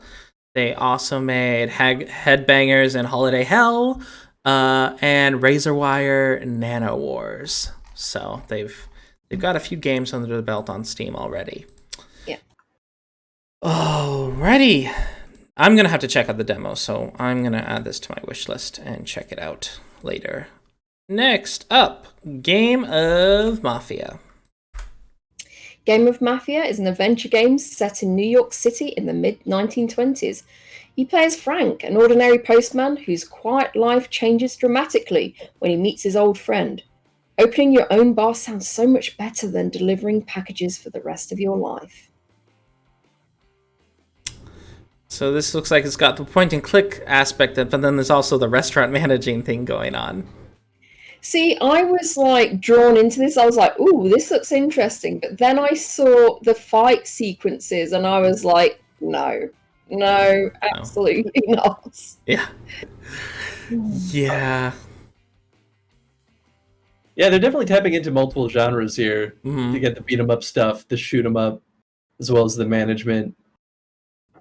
I mean, it looks interesting. I don't know if mashing those together makes it more compelling or less compelling. It just kind of feels like, cool, that was just the choice you made, I guess. So the convention that I usually go to like every year, called Adventure X, it was like a discussion on because everyone there, all the developers there, they all do adventure games, and it's like, how do you bring people in to a kind of narrative game, and then but also bring people in who like action games, and do the two kind of sort of genres work together? And so far a lot of the developers have said no, it doesn't, because if you just want to like plod along like doing puzzles and like reading narratives and doing dialogue trees and everything like that, you don't want then suddenly be thrown into a fight. And then of course, like if people are into more action games, they don't want to like suddenly stop the action to try and work out some puzzles or do some dialogue trees. Sometimes dialogue trees, but mainly they don't want to stop to do the puzzles. So yeah, it's very difficult to mash those two together. Yeah, I agree with that assessment. I feel like most of the time you're probably safer just min-maxing your choices, and that way you're more likely to appeal to a particular niche. Yeah, completely. Yeah, and with I love games that with the interesting thing is I love games that with narrative, but I'm not really into the point and click gameplay style. And so when you're trying to appeal, the issue is that you shouldn't be trying to appeal to point and click players with a game that's going to have action. Just don't. Just don't. It's not what point and click players are looking for. So sometimes if you're trying to attract, if it's an action game with a ton of narrative, I assure you a lot of action game players do like it when there's a decent story. But, it's a case of like, sometimes putting your hands in every pie is just not a good idea. You're not going to please anyone. I mean, I'll say, like, as a very omnivorous game player, I don't care. Like, if you mix up every single genre in the bucket together, I'll probably still have fun with it, because I like all games, but I understand why other folks wouldn't want to see that mix at the same time. Yeah.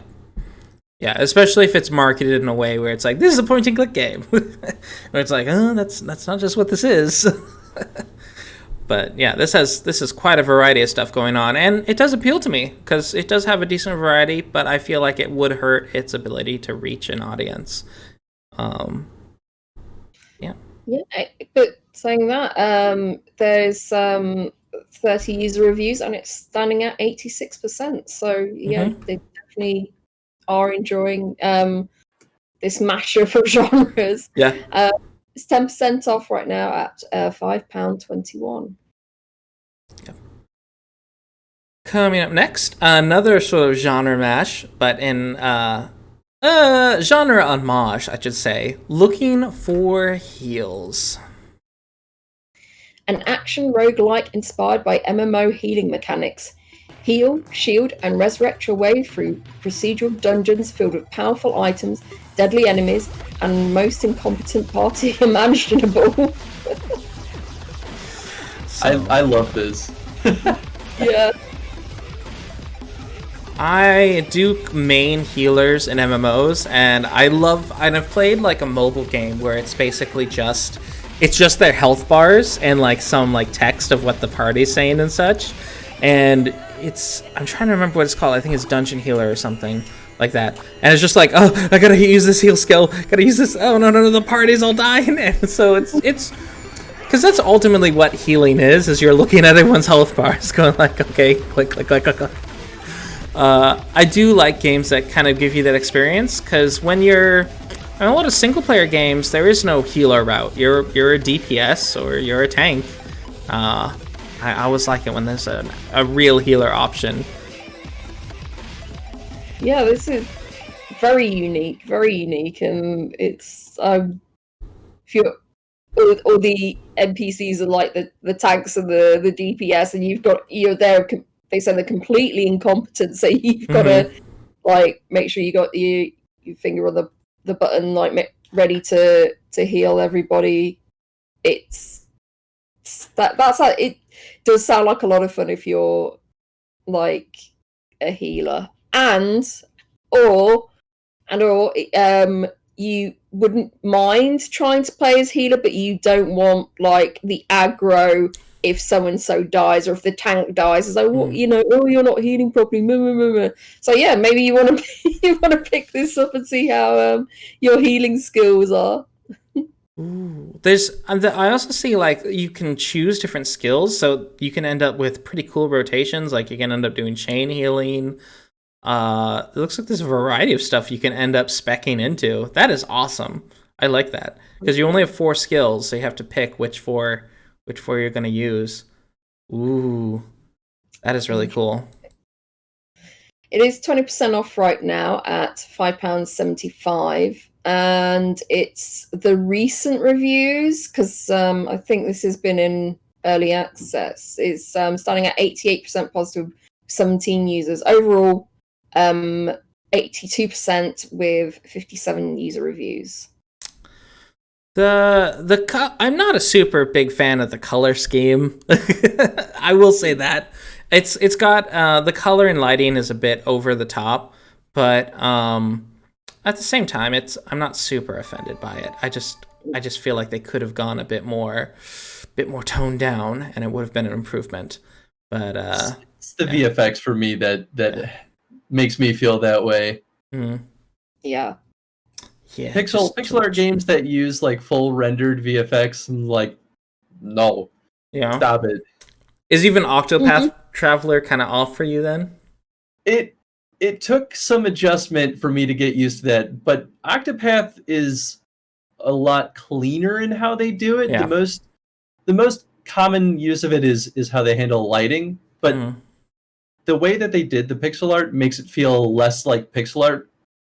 So they did something weird with that one that made it feel like it made sense together.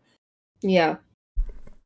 I quite like how Octopath Traveler looks, but this one is messy. Mm-hmm. But what it does have going for it is I think it has an experience that's hard to find in games. So yeah, I do like that. I wish there were more RPGs where you could just play the healer in the party of the NPCs, because when you do like pull off that fantastic like heal carry in a dungeon in an actual MMO, you really do feel like you are all just NPCs pretty much to me. Like, I've kept you all alive. I'm the only one with a brain here. You can really go on those kind of like ego trips when you know that the only reason they passed is because you were so good. So I love playing healer. But yeah, this is developed by Blue Bomber Games. They are a 2-dev team based out of Atlanta, Georgia, and the game is cheap, $7.99 USD right now with 20% off. So not bad. Our final game for Thursday is It Takes Two. Embark on the craziest journey of your life in It Takes Two. Invite a friend to join for free with Friends Pass and work together across a huge variety of gleefully destructive gameplay and challenges. So this got a lot more reviews than when I last saw it. I thought it was getting overlooked, but now it's got 1,200 reviews. Like I mean, this developer LootLite is pretty well known, so I would expect it to sell. Yeah, it looks great. It does look great. So I think this was originally teased at the Game Awards. I think was when it was originally teased. But yeah, it's similar to a couple of his other games so far. It is co-op based. That seems to be what this studio very much focuses on. They are games for two people to play. Yeah, this one's about just a couple that's not doing very well, and their daughter basically casts a spell on them accidentally to keep her parents together. Yeah, looks fun, and there is that two friends pass, which we've spoken about before. Like having a sort of game pass, so you can play with a friend, or when we have like party games, it's like maybe we should have put it as in like a 4-pack or something like that, which is. Oh, that's really interesting. So you buy the game, and then the two friends pass is basically the free DLC that lets you give another key to someone. Oh, this is made by the same team that did Brothers, The Tale of Two Sons, and what's the other one?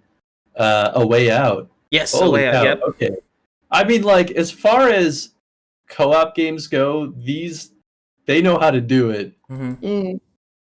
Yeah, I played Brothers because someone said, "Oh yeah, you'll love it," and I was liking it. I loved it, and then the ending came, and I was just like, That's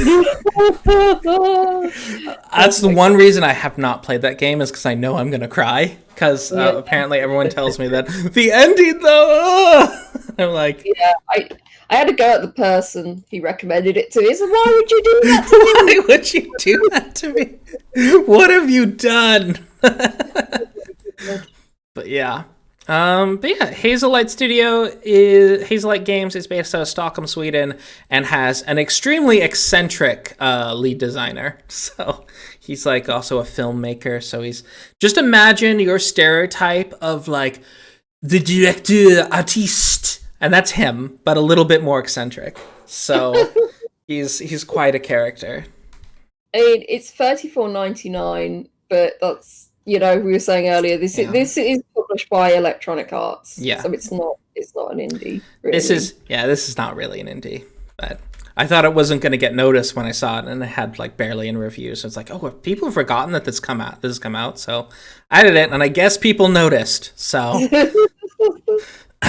all right.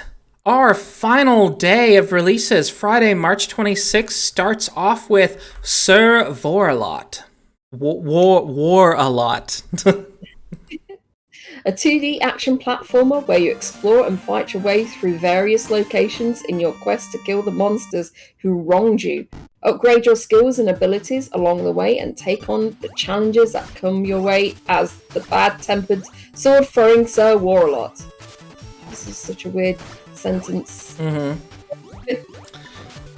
pixel art is a lot better than the so the sort of like logo and icon that they had for this game did not look very well. But the actual in-game pixel art is actually kind of neat. I like the mechanic where you can throw the sword and it becomes a bungee jump, or you can throw it and like a boomerang, it flies back. So if you miss the enemy the first time, it can fly back and hit the enemy. Just an interesting combination of mechanics going on.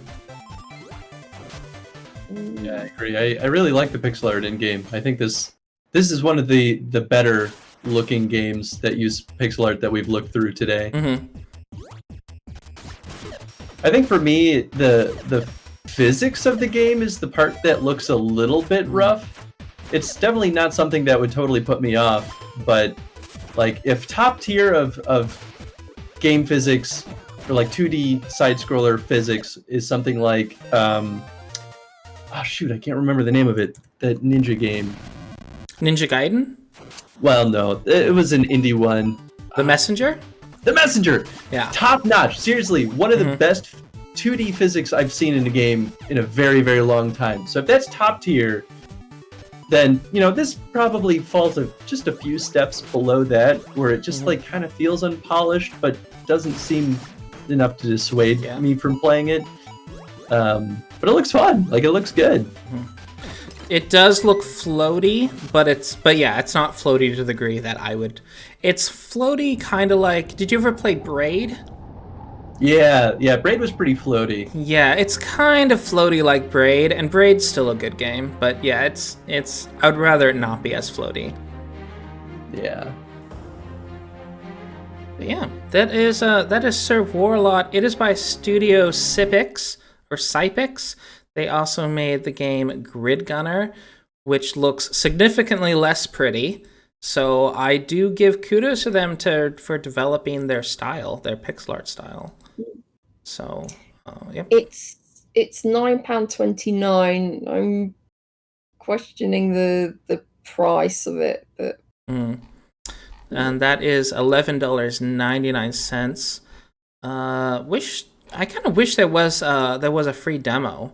But yeah, it's it only has one review, all around solid platformer, and developer is responsive.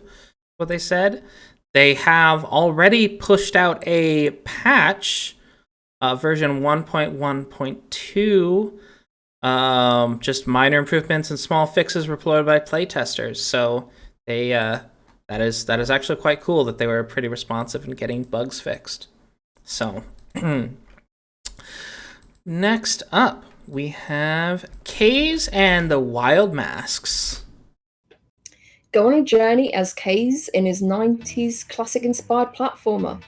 When the Crystal Islands get cursed, Kaze needs to save her friend Hugo while facing enraged living vegetables. Find the wild masks and unleash the powers of the legendary guardians of Masterland, Sky and Sea.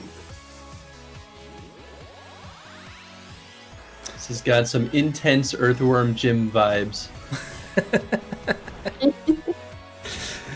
I like the thing that you can climb with your ears. It feels really cool. It seems each of the masks that they have changes the mechanics quite significantly. Let me see. There we go. There's some more gameplay. I do like the vegetable enemies. Yeah, I like the mechanics, but I feel like the certain parts of the art style looks a bit flat, or doesn't look a bit rough. I can see that. I think from a game mechanic standpoint, this looks pretty good to me. Like, this feels like it takes some of the best stuff from things like Earthworm Jim, Donkey Kong Country, and things like Sonic even. Where I'm like, this kind of feels like it fits within that same like ecosphere of games. So someone like me who loves the heck out of those games, I could absolutely see myself enjoying this. I think the environments are a little bit sparse, but if the platforming looks fantastic to the degree, I don't think you're going to be looking at the environments a whole lot. So just, but yeah, it looks quite fun. The character, with the whole transformation and such, it's pretty dynamic. It really changes up how it looks and plays. Yeah, and it's apparently not a Metroidvania, so it seems you just kind of get upgraded as you go. There's not backtracking going on. Okay. Proper platform adventure. There are 30 plus levels and over 50 bonus levels. So that's like 80 levels? Maybe by bonus levels, it's like one of those, gem grab type levels on Sonic, or maybe that's why they have them split up. Because if I had 50 bonus levels, I would just say like 80 levels. But I don't know. Maybe it's like side story. You could skip past all of them if you wanted to. That might be what they're trying to say. But that is quite a substantial, sizable game. It's 10% off right now at £13.94. It's standing at 97% with 70 user reviews. So yeah, not bad. Yeah, that's $17.99 USD, and this is developed by PixelHive, and it is their first game on Steam, so they've come out with a bang. They are published by Soe Desco, which publishes a ton of games, like Wuppo and Dog Duty and Dollhouse. So some games that we've talked about out on this show, actually. Nice. So, next up, we have the very much anticipated Genesis Noir. A noir adventure spanning time and space. When a love triangle between cosmic beings becomes a bitter confrontation, you'll witness a gunshot fired by a jealous god, otherwise known as the Big Bang. Jump into the expanding universe and search for a way to destroy creation and save your love. Yes, I backed this on Kickstarter. I backed this on Kickstarter too!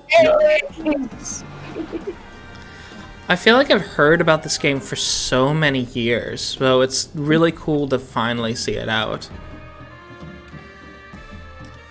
Yeah, it's so different and just an amazing idea, and then it's and just the way it looks and the music and just everything is just so good. Yeah, there was some very fantastic artistic what's the word? Maybe inspiration. The artists had a lot of fun with this, and they made something that feels really truly unique. Yeah. And of course, you know, I do like those kind of noir detective games. Mm-hmm. Yeah, it's just really pretty. It's got a really they've got a solid art style, and it seems that they kind of wanted to really flex their artistic and design chops with, you know, a lot of different puzzles and different approaches. Sometimes it's 2D, sometimes it's 3D, sometimes it's isometric. Like, they seem to really be like, oh yeah, we can do anything, we want to show you what we can do, kind of stuff. So it's quite cool in that way. And yeah, it's on Switch too. Goddess, we were saying that it's on Switch too. I would not be surprised at all if this was on Switch. But yeah, it looks quite pretty, and it does. Let's see, buy Genesis Noir. Did it have? No. Okay, I thought it had a demo for a second, but no, it doesn't. But it is 20% off right now. Basically the release discount at $11.99. But 20% off at £9.11. And I am curious as how long it clocks in at. I already have purchased it, but I'm curious. I've seen anything between 4 to 6 hours. But yeah, it's just so different and just so beautiful looking, even though it's like technically it's very simply drawn and everything. What they've done with it is just amazing. Yeah. It's 79%. So it's starting at mostly positive with 72 user reviews. And it is developed by Feral Cat Den, which this is their first game, and you can get the Cosmic Collection, which will include the soundtrack, which you can also purchase separately, an art book, and oh yeah, so wait, are there two? Mere Noir? What's this? Is it a DLC? I'm trying to figure out what this is. Oh, it's a digital comic. Okay, so there's also a digital comic. That's what that is. All right, so a digital comic as well. Cool. Genesis Noir. Next up, the very wordy titled Record of Lawless War-Deedlit in Wonder Labyrinth. It's our final game of the week, is it? Oh yes, it is. It is our final game of the week. Which is a 2D Metroidvania-style game developed under the supervision of Ryu Mizuno, depicting the story of Deedlit and the events leading up to Record of Ludos War, Diadem of the Covenant. Use a variety of weapons and spirit powers to unravel the mystery of the labyrinth. Yeah. So, yeah. If you're at all familiar with Record of Lotus War, that's how all their titles are. They're just stupid long. It's a pretty storied game / manga / anime franchise. So they've got a lot. And this one looks like quite a serviceable Metroidvania. I mean, if you were to show me this and say, yeah, Chris, this is the newest Castlevania game, I'd be like, I believe it. Yeah. This looks so Castlevania. It's almost insane to me. Except you're an elf boy instead of a vampire slayer. Right. Yeah, that's basically it. Yeah, it looks really nice, and I do like all the backgrounds and everything, and the character design is really nice, and the animation, like their hair is moving and the cape is flapping around. It looks really nice. Yeah, there's not. I think only the background is static. Like every character is just constantly in motion. So that is. A lot of work went into every sprite. The developer is Why So Serious and Team Ladybug. Why So Serious has made Gensokyo Night Festival, Needy Girl Overdose, and Toho Luna Nights, which is a pretty known game on Steam. But yeah, they're not a new dev at that, and Team Ladybug also made Toho Nights and Record of Lotus War. So, and this is like super popular game right now. It's standing at 94% positive with over 2,000 user reviews. Yeah, and it got those 2,000 user reviews over the last 48 hours, because when I initially saw it, it was just like, oh, look. Oh, no, wait. Recent reviews. So this is probably Mountain Early Access. Never mind. Okay. But the recent reviews, it's starting at 91% positive with 342 user reviews. Yeah, that is not bad at all. So yeah, got the money behind it. It is really pretty. Yeah, they did the Toho game that people love. Yes, that is correct. So, this studio seems to take other people's properties and just make really good games out of them. So, that's what they do. And it is $19.99, which again, with this team, they've already made like multiple blockbusters, so I kind of expect them to be priced at $20. I do appreciate that they didn't price it at $30 though. So. Yeah, $20. It's £15.49. So yeah, it's I think that's reasonable price. Mm-hmm. Oh man, so pretty. Well, anyhow, and with that's our list this week. So the big question is, what was the best of the week for you? What was the very best? Who's ready to go first? I mean, I'm ready to go, but I'm willing to let Chris go first since he's the guest. If he's ready to tell us his choices. I mean, the no-brainer for me is Genesis Noir. Like that's the game that I see out of this list, and I get genuinely still very excited for. Even if like I don't know, even if it's short or people don't think that the puzzles or the game mechanics are particularly crazy, even for the art alone, that one feels worth it to me. So I'm still very happy that I backed that one on Kickstarter when I did, because I've been following that one with anticipation. If I were to pick a runner-up, that one's kind of hard, honestly. There were a lot of like pretty good looking stuff, but not a lot of stuff that really blew my mind. So I guess my runner-up would be something like Is it cheating if we choose Catchup games? No, not at all. We usually pick one from the Catchup and one from the main list. Yeah, so I'll choose Creaks as my runner-up. I really love Machinarium, and I really feel like Creaks probably is in the next.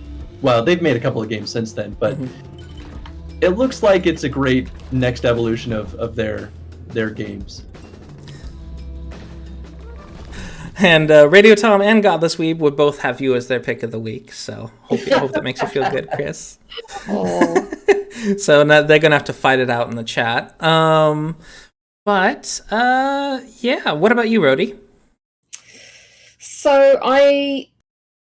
So for the Catchup, I think I would pick Death Come True, because it was I like me some FMV games, and it just looks interesting. There does look like a couple of over the top characters, and I'm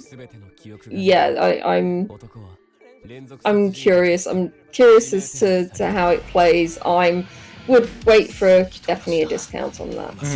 And then on the main list, I mean, Genesis Noir. I mean, it's already in my library now for sure. So, but I think the next one was it Chronicles of Innsmouth. Oh, there we go. Mountains of Madness. So yeah, I'm curious about that game as well. Alrighty, yeah. Chronicle of Innsmouth looks like a really interesting point-and-click game, so I'm hoping that's very good. Where to start? Oh, Happy Kitty picked me. Thank you. Aww. That day. Oh. For me, from the Catchup, I think of the Catchup games that most interest me, it would be Dooria. It seems like it's probably pretty short, but I just like the aesthetic, and I'm down for kind of a more slow-paced puzzle type game. I think I'm looking for that in my life. So I am really curious how the puzzles would be, and if there's kind of a deeper narrative going on, I am kind of curious about that. So is this going to make me feel real thoughtful at the end? Because I'm hoping that's what I hope for, but it may not be. I kind of hope that you do pick that one up, because I would like to know what your opinions are and whether I would pick it up myself, because it does look really nice and something I'd be interested in playing. Absolutely. And from this week, it's actually a really tough pick, but I gotta pick one. That's the issue, and I think I'm gonna have to go with kind of an odd pick, and that would be Black Legend. It's got that sort of spark that makes me want to check it out, and I suspect that I'm gonna play it, and then I'm gonna want to give it a mixed kind of review, but I just need to know. I need to know if it's just controversial because it's being measured up against games that's kind of unfair to measure it up to, or if it is genuinely more of a mediocre offering. But the setting, the potential for the story, I'm really curious about. So, Black Legend is on my wish list, and it's probably the game I'm just gonna have right there, most interested in. So that is for me, and of course, folks in the chat, continue to let us know what games you thought were most interesting. And before we all sign off, we gotta shamelessly plug what we're up to. So, our guest, AffinityChris, let us know, what are you doing on the internet? Where can people find you, and what are your plans? You can find me at twitch.tv/AffinityChris. We do Chrono streams over there, playing through franchises in chronological order. We are getting very close to being done with Zelda after 3 years of playing Zelda. Wow! All the information from Zelda. I saw you were playing. Was it like an offshoot of one the other day? Yeah, we were playing Cadence of Hyrule, which, if you've never played Cadence of Hyrule, I guess you should like rhythm games if you do grab that one. But as a Zelda diehard fan, that game filled me with so much joy when I played it. And I'm not good at rhythm games, but I loved Crypt of the Necrodancer, and that's the same developer.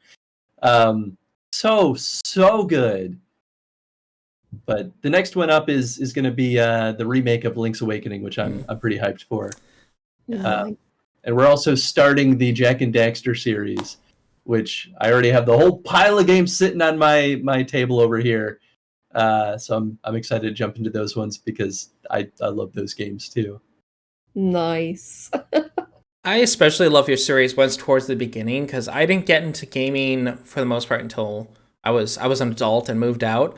And so there's a lot of games I never checked out, and it's just cool to kind of see the history of games progress, because sometimes, especially when you're used to the more modern style of games, it can be a little hard to jump into some of the older games, and it's cool to kind of see, okay, this is a bit more from an expert, I would say, an expert on retro games at this point. Well, and it took a little bit for me to get used to retro games. Like when I played Zelda 1 for the first time, I was like, this is horrible. I hate this game. I hate everything. Everything's too difficult. And now I love it because now I understand sort of the language of the games from that era. And I wouldn't have known until I jumped in and started playing them. So and now I feel like I've come a long ways in understanding how to play retro games versus modern stuff. Yeah, I think like my brother is definitely like from the old school crowd, and he's like, oh, games these days are too easy to play, blah blah blah blah. So it's like you like playing these like doing these chrono streams, and he's saying, oh yeah, no, I didn't like that aspect of it, but now you're in love with it. I think is great. Rody, what about you? You can find me at twitch.tv/RodyPie. I am hopefully going to be finishing the FMV game that I was playing, the shape-shifting detective. Yeah, again, my sleep has been all over the place, so I've not been able to jump back into it. But I'm really hoping to get that done at some point, because I was having so much fun with it, and I really want to finish it and come back with a report on whether the ending was satisfactory, because it's like I've played like a few games where it's like, oh yeah, this has been really fun, and then either it's like stayed too long and the ending isn't very satisfactory, or just like it has like a weird abrupt ending or something. So yeah, I'm curious about how this ending's going to be. And of course, you can check out our Steam Curator page. And you can find us on Twitter at Steam Podcast and on YouTube at the Steam Release Podcast. I think it's just Steam Release Podcast. And you can, of course, we stream here every Sunday. Not next Sunday, though. Next Sunday is Easter, and I've got plans. So next Sunday, we're going to take one Sunday off, and then next Sunday we're going to cover 2 weeks worth of games. So yeah, not next Sunday. 2 Sundays from now is going to be the next episode.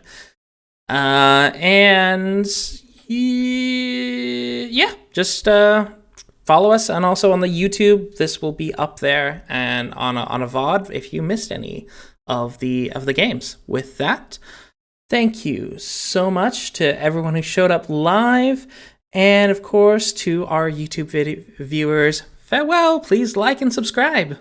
Please like and subscribe. Bye-bye. Bye-bye. Bye.